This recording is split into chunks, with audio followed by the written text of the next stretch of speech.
नमस्कार मित्रांनो, आजचा जो काही व्हिडिओ आहे तो फक्त स्पेशल ज्यांची मुलं ही चांगले तरुण वयात आलेली आहेत, 10वीच्या पुढे त्यांचं शिक्षण चालू आहे, अशा पालकांसाठी आहे।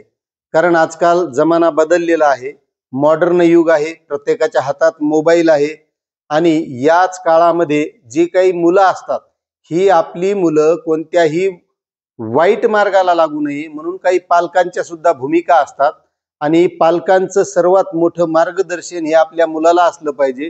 आणि आजकाल मुलांना रागावून किंवा काहीतरी बोलून असं जमत नाही, त्यांना प्रेमानं आपण एक मित्रत्वाचं नातं ठेवून काही गोष्टी आपल्या मुलांसोबत आपण शेअर केल्या पाहिजेत, त्यांना चांगलं मार्गदर्शन केलं पाहिजे आणि त्याचबद्दलच्या आपण काय काय गोष्टीबद्दल आपल्या मुलांसोबत कसं वागलं पाहिजे याचबद्दल आपण एक 8-9 गोष्टी बघणार आहोत।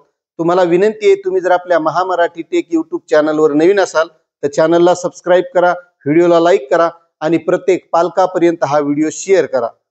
तर मित्रांनो, आजच्या काळामध्ये वडिलांची भूमिका खूप महत्त्वाची आहे। कारण वडील म्हटलं म्हणजे ते मोठे आहेत, त्यांचा अनुभव खूप मोठा आहे आणि आपल्या अनुभवातून जे आपल्या जीवनात आपण काही गोष्टी शिकलेलो आहोत, जे आपण अनुभव घेतलेले आहेत ते आपल्याला मुलांना सांगणं गरजेचं आहे आणि ती काळाची गरज आहे। आजकाल कसं आहे, पहिल्यासारखं काय 2-2, 3-3 मुलं नाहीत, प्रत्येकाला एक मुलगा एक मुलगी किंवा 2 मुलं जास्तीत जास्त, याच्या व्यतिरिक्त मोठं कुटुंब नाही। त्यामुळे आपल्या मुलांना वेळेतच जपणं, त्यांना योग्य मार्गदर्शन करणं ही वडिलांची खूप मोठी महत्त्वाची भूमिका आहे। कारण हा काळ जो असतो 10वीच्या नंतरचा, मुलं कॉलेजला जात असतात आणि या कॉलेजच्या पिरियडमध्ये ते कोणासोबत राहतात, कोणते त्यांचे मित्र आहेत, या सर्व गोष्टीचं लक्ष ठेवून आपण त्यांना योग्य मार्गदर्शन करणं गरजेचं आहे। मग ते मुलं असो का मुली असो, कारण आज तुम्ही बघत असाल तुमच्या परिसरात काय घटना घडत आहेत, काय गोष्टी होत आहेत, यावर निरीक्षण करून आपला मुलगा वायाला जाऊ नये म्हणून आपल्याही काही जबाबदाऱ्या आहेत। कारण आपला तो मुलगा आहे, त्याला आपलं सांगणं कर्तव्य आहे। आपण कधीतरी काय चूक करतो, कुणाला तरी दुसऱ्याला सांगतो आणि नंतर आपल्या मुलांना या गोष्टी सांगायला लावतो, तर असे करायचं नाही। त्याचं कारण असं होतं की तो सांगणारा कधीतरी असं सांगून जातो की हे तुझ्या वडिलांनी सांगितलंय, म्हणजेच त्या मुलांची पुन्हा भावना तयार होत असते की मग आपल्या वडिलांचा आपल्यावर विश्वास नाही का, हे दुसऱ्या थ्रू आपल्याला सांगणं चाललेलं आहे। त्यामुळे एकदम मित्रत्वाचं नातं ठेवून या गोष्टी त्यांना सांगितल्या पाहिजे। आता त्यामध्ये पहिली गोष्ट आहे की वडिलांनी मुलांना एक जबाबदारीची जाणीव करून द्यायला पाहिजे। समाजात ज्या काही गोष्टी घडत आहेत या गोष्टींची चर्चा मुलासोबत केली पाहिजे। लोक कशी वागत आहेत किंवा काही मुलं कशी वागत आहेत, मुली कसं वागत आहेत, याबद्दल सविस्तर चर्चा करून त्याला काही गोष्टी सांगितल्या सुद्धा पाहिजेत।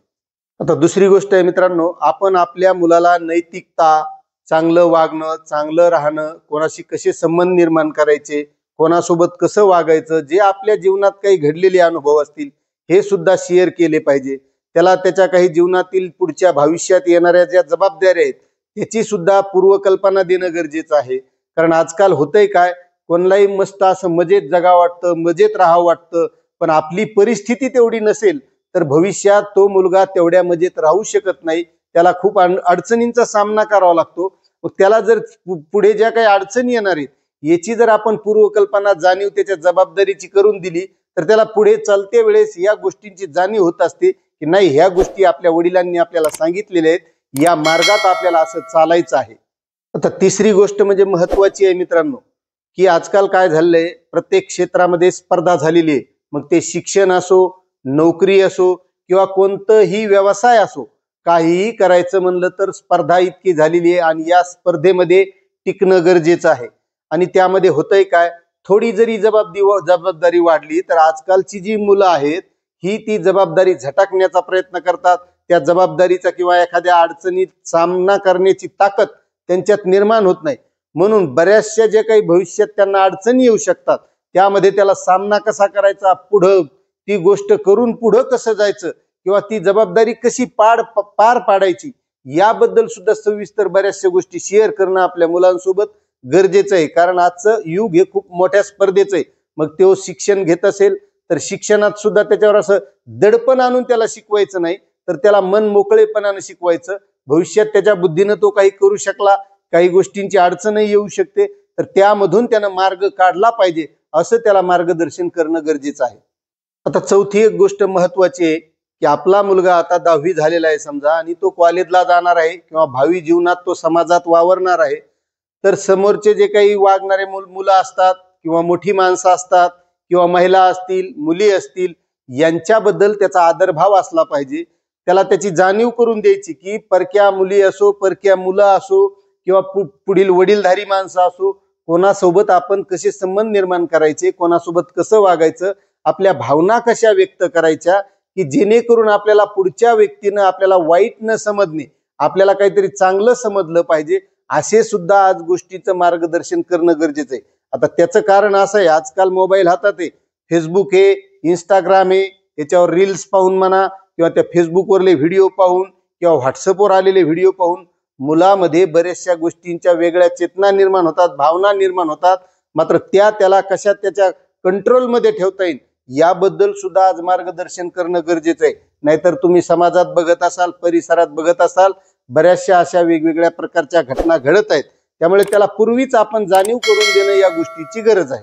आता पुन्हा एक महत्वाची गोष्ट की आपले मुलं समजा शिकत शिकत पुढे गेली, त्यानंतर त्यांना बऱ्याचशा गोष्टींच्या जबाबदाऱ्या सुद्धा तुम्ही त्यांच्यावर टाकत असता. मग ती व्यावहारिक जबाबदारी असेल, तुमच्या शेतीची जबाबदारी असेल, एखादा व्यावसायिक पालक असेल तर त्या व्यवसायाची जबाबदारी असेल, तर त्या व्यवसायातल्या काय गोष्टी असतात, मग ती शेती असेल तर शेती जर त्याला करायला लावायची असेल किंवा त्याला एखादा व्यवसाय असेल, तुमची दुकानदारी काही ते दुकानदारी करायची असेल, तर त्या दुकानदारीमध्ये काय खाच खळगे आहेत, त्यामध्ये स्वसंरक्षण कसं करायचं, त्यामध्ये कोणत्या अडचणी येतात किंवा व्यवहारात काय कसं वागायचंय, पैशांचे व्यवहार कसे करायचे, लोक व्यवहाराबद्दल कसे असतात, कोण कसे पैसे घेतल्याच्या नंतर कोणत्या वेळेत देत असतो किंवा बँकिंग व्यवहार असतील किंवा कर्ज प्रकरण असतील, अशा ज्या काही गोष्टी असतात म्हणजे व्यावहारिक ज्ञान थोडक्यात, या गोष्टीची सुद्धा जाणीव करून देणं गरजेचं आहे. म्हणजे भविष्यात तो त्याचा स्वावलंबी झाला पाहिजे, त्याचं स्वतःचं स्वसंरक्षण सुद्धा त्यानं केलं पाहिजे. कधी त्याच्यावर कोणती एखादी आपत्ती आली तर त्या आपत्तीमध्ये त्यानं स्वतःचं म्हणजे निभाव केला पाहिजे, तो पुढे गेला पाहिजे. या सुद्धा महत्वाच्या गोष्टी आहेत. आणि मित्रांनो, त्याही पुढे जाऊन ज्या वेळेस एखादा व्यक्ती, एखादा मुलगा आपण व्यवसायात, व्यवहारात एखाद्या वेळेस तो पुन्हा उच्च शिक्षण घेत असेल, तर त्यावेळेस त्याला बऱ्याचशा गोष्टींची एक जाणीव करून देणं गरजेचं आहे की वेळेचं महत्व आणि शिस्त. कारण प्रत्येक कोणतंही काम करते वेळेस आपण जर ते वेळेत पूर्ण केलं, पहिलं काम वेळेत जर पूर्ण झालं तर आपल्याला दुसरं काम परत करता येतं किंवा दुसऱ्या कामाला वेळ देता येतो. आणि कोणतंही काम करत असताना शिस्तीत करायचं, की शिस्त याच्यामुळं की त्या शिस्तीमध्ये आपले कामाची म्हणजे चांगलं काम होत असतं आणि शिस्तबद्ध काम झालं म्हणजे त्याला त्याचं प्रावीण्य मिळतं, त्याला समाधान मिळतं आणि त्याच्या व्यक्तिमत्वामध्ये, त्याच्या वेळेच्या जो काही शिस्तबद्धता असतो त्यामध्ये फरक सुद्धा पडत असतो. त्यामुळे त्या गोष्टी सुद्धा त्याला सांगणं गरजेचं आहे की कोणतंही काम करायचं वेळेत करायचं, कोणत्याही कामात चाल ढकलपणा करायचं नाही आणि शिस्तीमध्ये हे कामं करायचे असतात. आणि पुन्हा एक महत्वाची गोष्ट म्हणजे मित्रांनो, आपण या जीवनात वावरत असताना किंवा ती मुलं भविष्यात आपल्या जीवनात काही जे बदल आदल घडत असतात, समाजात वेगवेगळी माणसं भेटत असतात, कधी त्यांना बोलणारी असतात, कधी न बोलणारी असतात.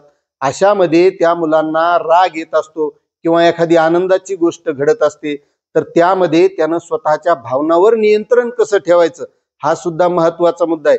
नाहीतर आजकाल बघा तुम्ही, छोटी छोटी मुलं आजकाल तुमच्या घरात जर असतील तर व्हिडिओ गेम पाहतात, मोबाईलवर व्हिडिओ गेम खेळतात, ते इतके रागात त्वेषात येत असतात. मात्र आई वडिलांचं त्यांच्याकडे लक्ष नसतं, कारण त्या गेम मध्ये खेळत असताना ते जर अनसक्सेस होत असले, फेल होत असले, तर त्यांना त्याचा राग येत असतो. तुम्ही त्यांना आवाज देऊन बघा, ती मुलं पटकन एक दोन आवाजामध्ये सहज काय म्हणतच नाहीत, कारण ती इतकी मग्न झालेली असतात. आणि त्यामध्ये तर ते जर हारत चाललेले असले, जिंकत नसले, तर त्यांना राग येत असतो. तसंच भावी जीवनामध्ये जी मोठाली मुलं असतात यांना सुद्धा या भावनावर नियंत्रण कसं ठेवायचं.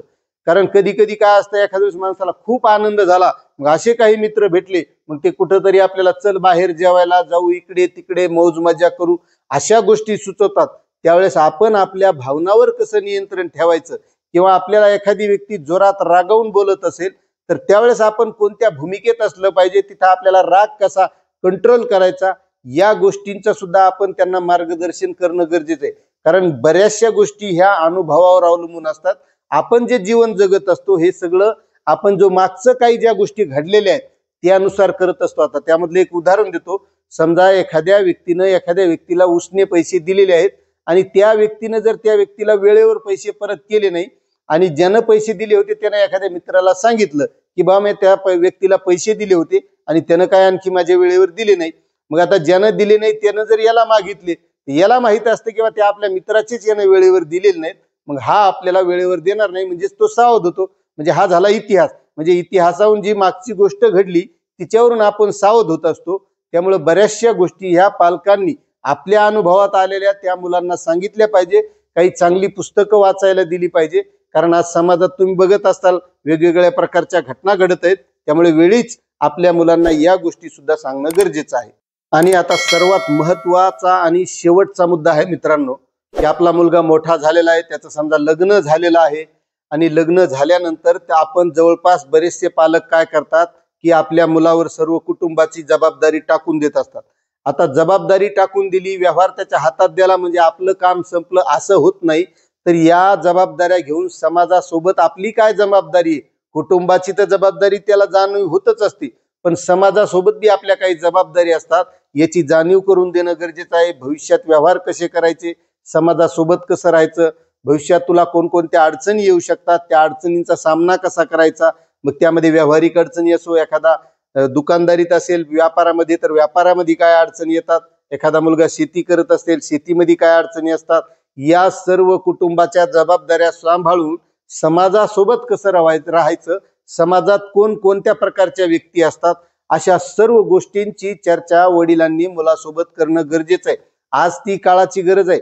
आजकाल बऱ्याच घरांना तुम्ही बघत असतात, प्रत्येकाच्या हातात मोबाईल आहे. बाप एककडे मोबाईल घेऊन बसतो, मुलगा दुसरीकडे बसतो, आई कुठं किचन मध्ये बसलेली असते आणि कोणीही त्यावर चर्चा करायला करत नाही. आज ती खरी गरज आहे की घरात बसल्याच्या नंतर पहिल्यानं तुम्ही बघत असताल मोबाईल नव्हते, टीव्ह्या नव्हत्या, रेडिओ नव्हते, कुटुंब सोबत जेवायचं. आज कुटुंब सुद्धा सोबत जेवायला तयार नाही. जो तो येतो, त्याचा तो जेवून जातो, त्याचा मोबाईल घेतो, तो त्याच्या रील्स पाहत बसतो, बाप बी ते पाहत बसतो, माय बी ते पाहत बसतील, लेक तिकडे बसतो. त्यामुळं कुठंतरी हे मोबाईल बाजूला ठेवून सगळ्यांनी सोबत चर्चा करणं गरजेचं आहे, कारण आज ती काळाची गरज आहे. आता तुम्हाला ही माहिती कशी वाटली नक्कीच कमेंट करा. चॅनलवर नवीन असाल तर सबस्क्राईब करा, व्हिडिओला लाईक करा आणि प्रत्येक पालकापर्यंत हा व्हिडिओ शेअर करा. भेटूया अशाच नवीन माहितीसह नवीन व्हिडिओमध्ये. धन्यवाद.